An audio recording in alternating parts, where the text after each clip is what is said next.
你有看过这张照片吗？这是美女立委高嘉瑜的房间，像山一样高的衣服，用了10年的泛黄枕头。另外还有这样子的房间，衣服堆成山，满地杂物。为什么可以住在这样的地方呢？网友这个3坪小房间，如何重新找回空间的秩序？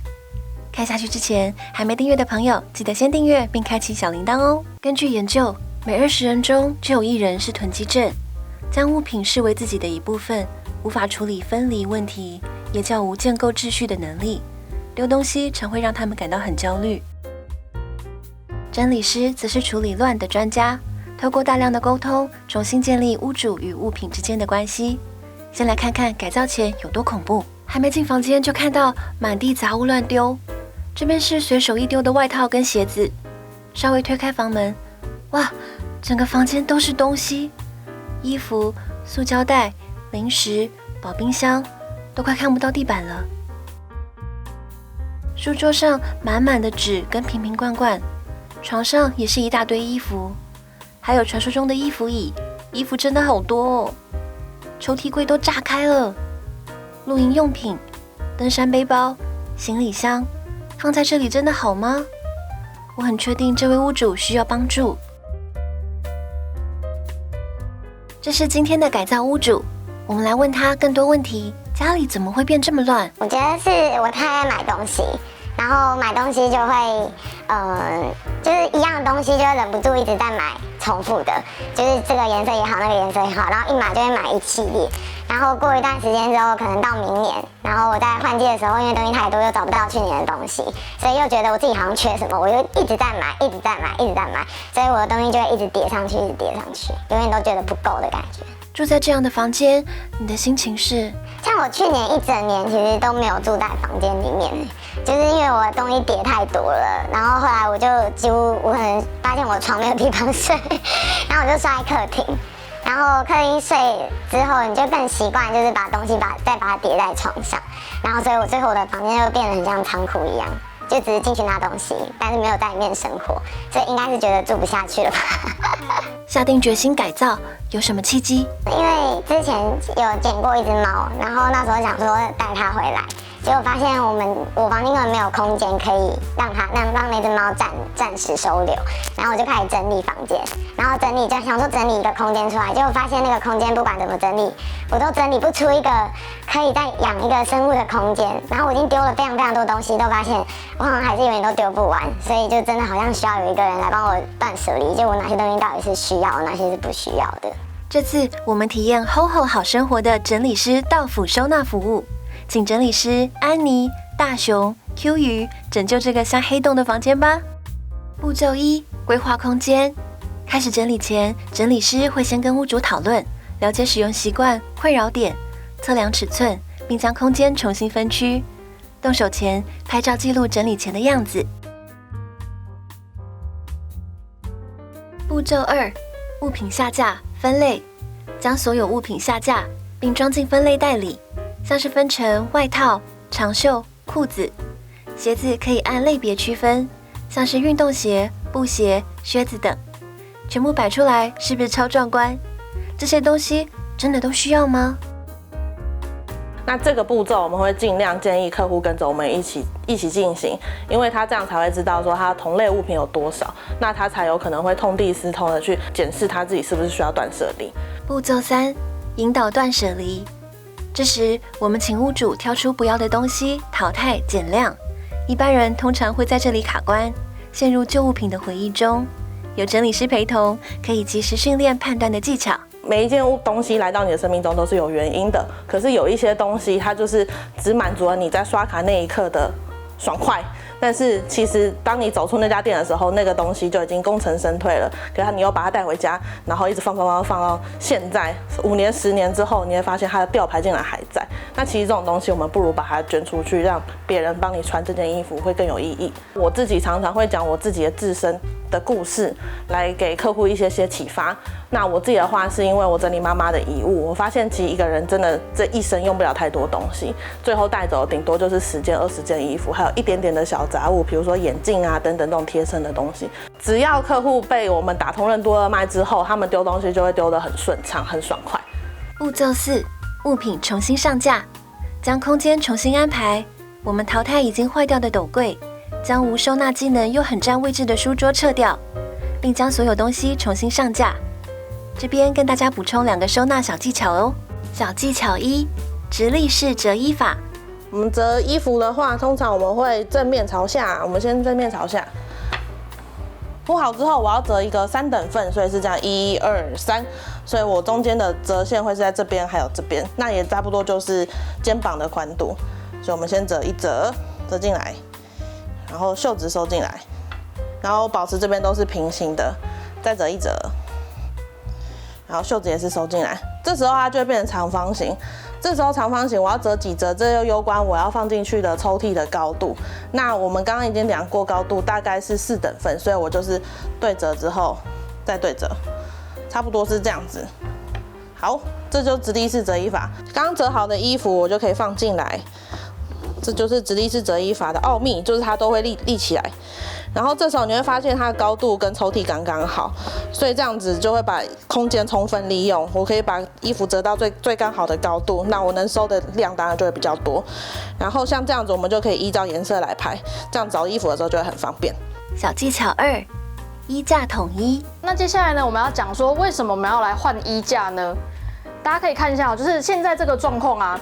看起来会不会很杂乱的感觉？就是你看有黄有绿，然后有蓝，然后有很多不同的颜色。其实这样子衣服呢，如果衣架很杂乱，颜色不统一的时候呢，会让衣服看起来整个很混乱。那这时候呢，我们就换一个衣架的时候，这个情况可以改善很多。那还有另外一个重点，你们可以看到，就是像这种比较旧的衣架，它可能在这个边边角角的地方，它其实都已经它都已经掉漆了，然后跑这种生锈的部分出来。那这样子，如果我们的衣服挂上去的时候，是不是有可能就刮到？那如果衣服就刚好刮到破掉呢？那这样其实这个状况就非常不好。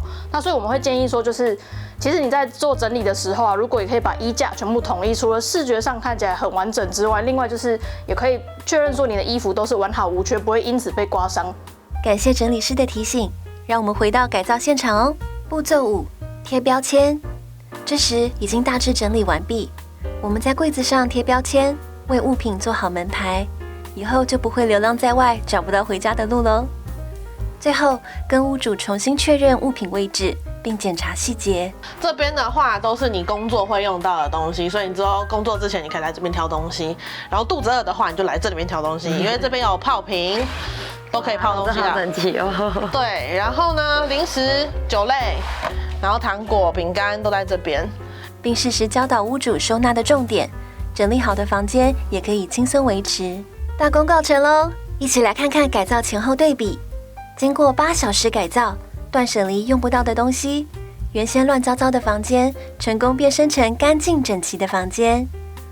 重新看见原本的地板，床上也有位置睡觉了，文件杂物都收纳整齐了。门口衣帽区也有一整面墙的系统化收纳空间了。外套一一摆好，一目了然，超疗愈。我们来听听看整理师的改造巧思。门口衣帽区打造系统化开放式收纳。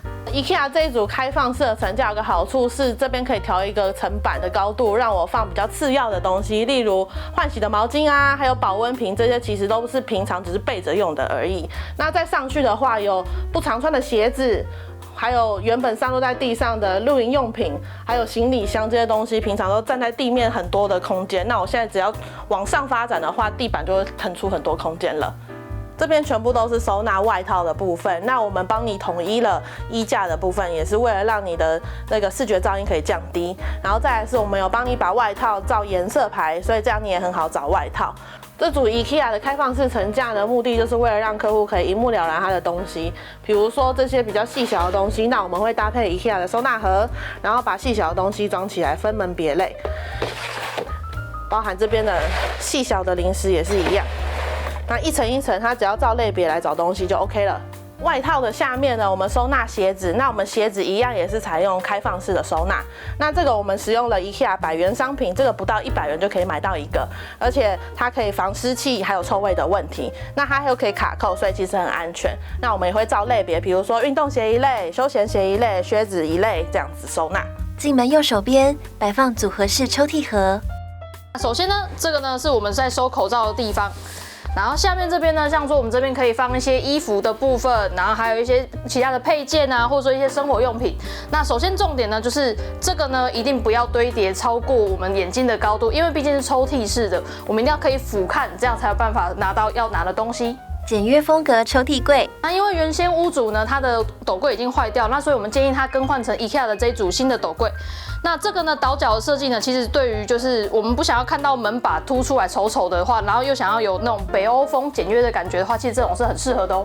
抽屉柜兼具床边小桌功能。关于抽屉的收纳呢，其实我们可以挑选像这样子的小物。那这组呢是 IKEA 的抽屉的盒子，那这边呢就是可以放一些我们不同的风格的东西。那像说这边有一些证件照啊，然后还有一些其他的跟照片有关系的东西，都可以放在这边收纳哦。机灵空间如何增量收纳？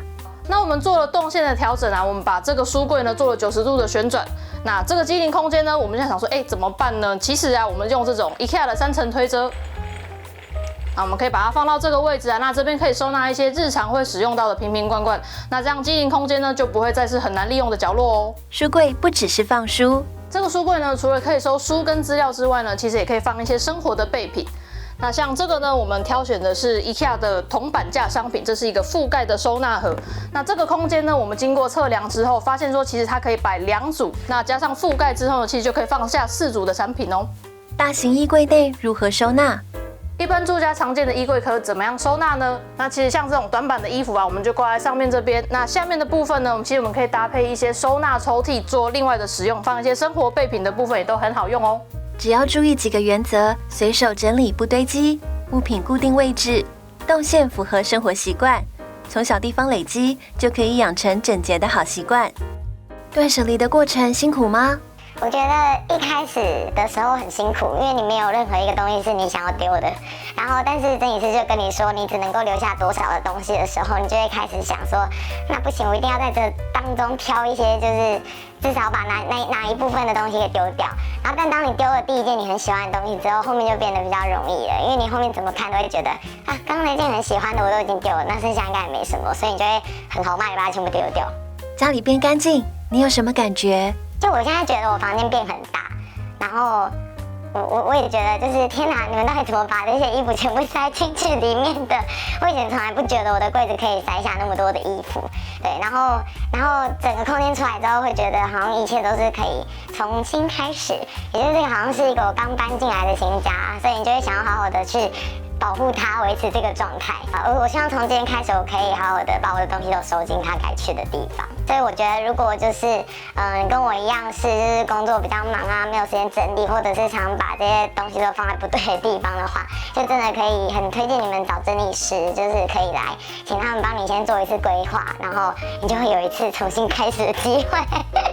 比起在网络上辛苦爬文，厚厚好生活就像整理师的 Uber Eats。将经验丰富的整理师汇整在同一个平台上，线上预约超方便，上传空间照片，说明需求，1天内专人联系，安排到府时间，操作直觉，轻松踏出改造的第一步。挖家优惠码，现正输入享折扣，详情请看资讯栏。最后，这边提供一个小测验，如果发现自己囤积程度有点严重，建议就医接受心理咨商。整理方面，则可以借助整理师的力量。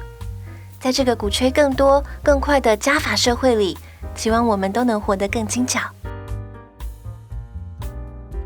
挖家改造你家，征件募集中，详情请看资讯栏。